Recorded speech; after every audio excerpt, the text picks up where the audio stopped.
What a match. What a victory. What a king. King Kohli.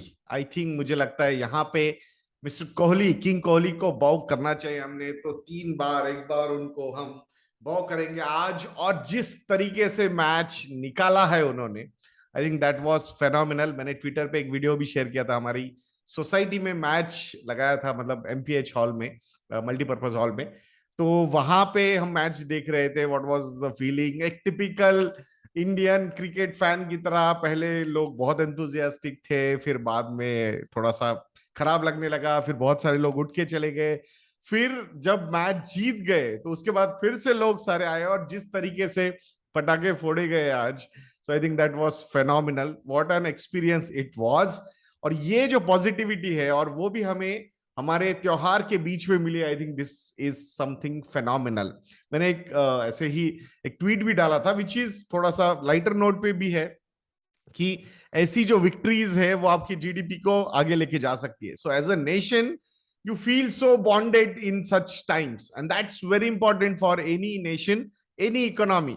And from that perspective, मतलब आज जिस तरीके से स्पेंडिंग हुई होगी खुशियों के लिए, so I think that is phenomenal. बहुत सारी चीजें जो है, बहुत सारे जो पेरेंट्स है अपने बच्चों को, कुछ बच्चे पीछे पड़े थे कि भाई लेना है कुछ, बट पेरेंट्स चीजें पोस्टपोन कर रही थी या नहीं लेना, लेंगे.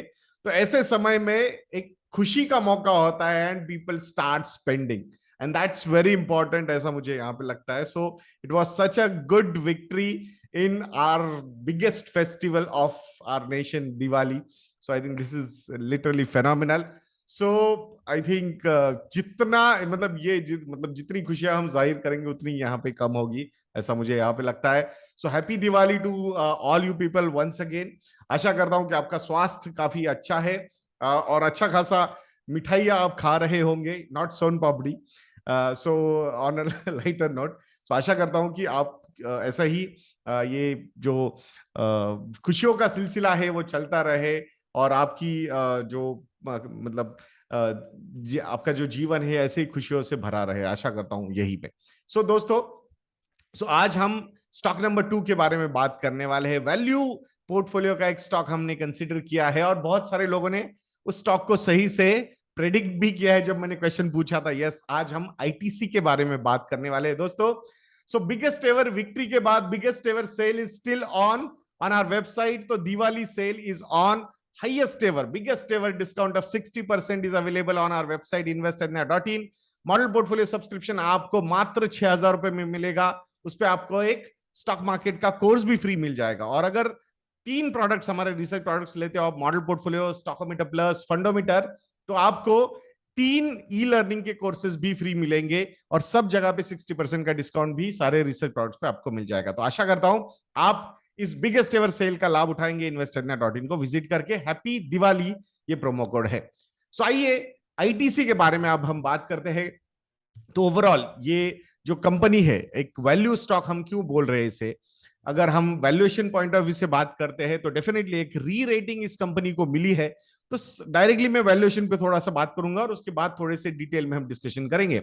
अगर लास्ट 1 ईयर का मीडियन पी रेशियो में देखता हूं, 3 साल का मीडियन पी रेशियो में देखता हूं, 5 साल का मीडियन पी रेशियो में अगर मैं देखता हूं, तो ये सारे लेवल्स जो है वो 19 टू 21 के बीच में है, या 19 टू 22 के बीच में है. But still current P ratio of ITC is around 25. Clear case of री रेटिंग यहां पे हुई है. हम बहुत ज्यादा बातें करते थे आईटीसी के रिलेटेड, बहुत बार हम ट्रोल भी हो चुके थे रिगार्डिंग आईटीसी, जब हम बार बार बात करते थे. अब मैं ये नहीं बोलूंगा कि मुझे पता था, देखा, मैंने बोला था, ये आ गया उसके ऊपर स्टॉक.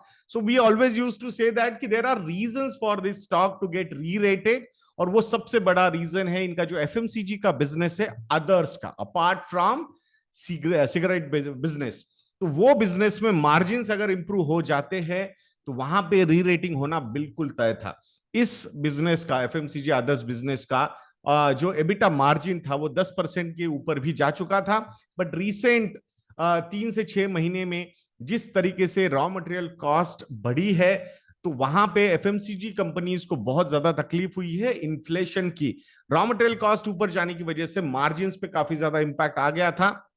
बट सिक्वेंशियली अगर हम बात करते हैं तो इस क्वार्टर में, that is Q2 of FY23, 9.5% का मार्जिन इस बिजनेस ने फिर से एक बार अचीव किया है। क्वार्टर ऑन क्वार्टर ये मार्जिन 170 बेसिस पॉइंट से ऊपर आया है। That's what the market was expecting in these results. और वो एक टिपिकल जो री रेटिंग हुई है आईटीसी के स्टॉक के साथ, वो एक सबसे बड़ा रीजन ये भी है कि एफएमसीजी अदर्स बिजनेस का मार्केट बहुत ही मार्जिन बहुत ही बढ़िया तरीके से यहाँ पे बढ़ रहे हैं। अगर टोटल रेवेन्यू मिक्स की मैं बात करता हूं, सो 37% रेवेन्यू जो है इस कंपनी को सिगरेट बिजनेस से आता है। ऐसा माना जा रहा है कि यही वो बिजनेस है जिसपे बहुत ज्यादा डिपेंडेंसी है आईटीसी की, and that's why market is not liking it. In a way sin industry मानी जाती है जो सिगरेट इंडस्ट्री है, तो उस वजह से उसको वैल्यूएशन नहीं मिल रहा है। इट इज सरप्राइजिंग क्योंकि इसके जो कंपिटिटर्स है जो लिस्टेड है, गॉडफ्रे फिलिप्स की अगर हम बात करते हैं, so that particular company is rated much higher in the valuation terms compared to ITC. so वो एक आर्ग्यूमेंट मतलब थोड़ा सा सही हो सकता है, बट कंप्लीटली सही है क्या, ऐसा नहीं लगता। दूसरा रीजन ये हो सकता है कि फ्री फ्लोट जो है वो बहुत ज्यादा अवेलेबल है आईटीसी का मार्केट में, एंड दैट्स व्हाई जब इतना ज्यादा फ्री फ्लोट अवेलेबल है, 0% प्रमोटर होल्डिंग है, तो ऐसे समय पे जो वैल्यूएशन है वहां पे कहीं ना कहीं ड्रैग हो सकता है, and that is the main reason मुझे ऐसा लगता है। 26% जो बिजनेस का रेवेन्यू आता है इस कंपनी का, वो एफएमसीजी अदर्स जिसके बारे में हमने अभी बात की थी वहां से आता है। 3% रेवेन्यू आता है होटल्स बिजनेस से, 22% रेवेन्यू आता है एग्री बिजनेस से, and paper boards and packaging से आता है 12%। भले ही यहाँ पे आपको रेवेन्यू डाइवर्सिफाइड नजर आ रहा है, बट एबिट मतलब जो earnings before interest in tax से, ये अगर आप इनकम देखते हो तो ये सबसे ज्यादा जो आता है 74% एबिट मिक्स आता है फ्रॉम सिगरेट बिजनेस। दो this particular number is decreasing. Earlier it was at 80%, but now it is at 74%. It means जो दूसरे businesses है ITC के, they have started performing well. They are contributing more towards the earnings before interest and tax thing और parameter. 8% जो EBIT का contribution आता है वो एफएमसीजी अदर्स से आता है। होटल बिजनेस से जो एबिट का कंट्रीब्यूशन है वो 1% का है, एंड एग्री बिजनेस का 6% है, and paper boards and packaging का है 11%। So definitely dependency on cigarette business is quite high, but still company is trying really hard to have more allocation from other segments of the business, which slowly they are able to do that. So वो एक चीज है। अब last year जब 10% EBITDA margin इन्होंने achieve किए थे FMCG others business में, उसके बाद इन्फ्लेशन बढ़ने की वजह से ये नंबर 7.8% तक नीचे गया था last quarter, but now again the upward trend has started and the number is currently at 9.5% EBIT margin. So अब ये जो 24-25 का पी रेशियो की हम बात कर रहे हैं, अगर एफएमसीजी बिजनेसेस के बारे में बात करते हैं हम, तो एफएमसीजी कंपनीज के जो वैल्यूएशन है वो काफी ज्यादा ऊपर के लेवल पे है। सो मतलब 50 पी रेशियो, 60, 70, 80, 90, 100 भी हमने देखे हुए हैं। So that is one more reason कि मार्केट अगर इसको ऐसे रीरेट करता जाएगा, सो अपसाइड पोटेंशियल जो है इस कंपनी में डेफिनेटली ज्यादा है। We can not deny that. So it's all about institutional investors perception कि वो कब वो चेंज करते हैं। रिटेल इन्वेस्टर के परसेप्शन के साथ कंपनी का वैल्यूएशन बहुत ज्यादा रीरेट होगा ऐसा मुझे लगता नहीं है, तो वो एक प्रॉब्लम है, we can not deny that. So अब जो इंस्टीट्यूशनल इन्वेस्टर्स है उनका कीन इंटरेस्ट है कि एग्री बिजनेस कितना कंट्रीब्यूट करता है, एफएमसीजी अदर्स बिजनेस कितना कंट्रीब्यूट करता है, होटल्स का जो बिजनेस है वो कितना एसेट राइट रहता है, लाइट नहीं राइट, एसेट राइट मतलब सही जगह पे होटल्स वगैरह ओपन करना, पेपर बोर्ड्स एंड पैकेजिंग का बिजनेस कैसे ग्रो करता है, मार्जिन कैसे ग्रो करते हैं, क्योंकि वहां पे margin levels are quite good, 27% plus के मार्जिन लेवल्स वहां पे अवेलेबल है। अब अगर हम सिगरेट बिजनेस की बात करते हैं तो EBITDA margin are at 63.7%, but इस पे जो डिपेंडेंसी है वो कम करनी चाहिए, होनी चाहिए कंपनी की, ऐसा बहुत सारे इन्वेस्टर्स को लगता है। प्लस लास्ट एक साल में कोई अनसर्टेनिटीज रिगार्डिंग टोबैको रेगुलेशंस नहीं आई है गवर्नमेंट की तरफ से, वो एक रीजन है। यहाँ पे एक एडेड री रेटिंग में का एक पैरामीटर यहाँ पे मार्केट को मिला है, ऐसा यहाँ पे लगता है। तो ये सारे फैक्टर्स अगर आप देखोगे तो if you are a shareholder और an investor in ITC stock, or you want to be a shareholder or an investor in ITC company, तो आपको FMCG, others business, agri business, paper boards, packaging business के margins पे and growth पे नजर रखनी है.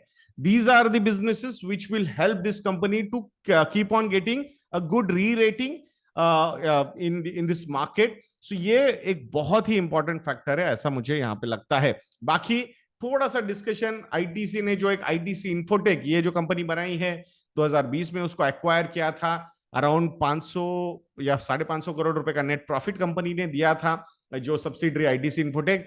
And it can become very big, and वहां पे बहुत अपॉर्चुनिटी है. मतलब I will differ with my analyst also over here, but मुझे लगता है कि that should not be and will not be a reason कि यहां मार्केट उसको बहुत ज्यादा वैल्यूएशन देगा. ये this is my personal opinion.